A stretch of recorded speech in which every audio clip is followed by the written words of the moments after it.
દૂધવાળો આવે છે અને દૂધ આપતો હોય છે ત્યારે તેને ફોનમાં વાતો કરતો હોય છે કે પ્રધાનજી હું તમારું દૂધ લઈને આવી રહ્યો છું, તમે ટેન્શન ના લેતા.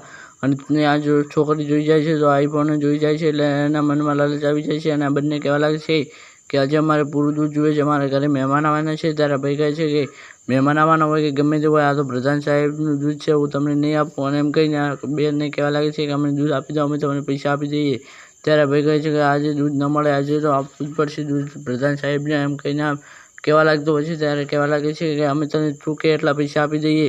ત્યારે ઓલા ભાઈ કહે છે કે અમે પણ તમારા ગ્રાહક છીએ, તમે પૈસા આપો કે ના આપો પણ મારે નહીં આપવાનું, એમ કરો 1 લાખ રૂપિયા આપી દો. એમ કહીને પછી આ બંને કહેવા લાગે છે કે હવે શું કરવું. પછી આ છોકરી કહે છે 1 લાખ રૂપિયા આપી દો, આપણે 1.5 લાખ રૂપિયાનો આઈફોન મળે છે ને.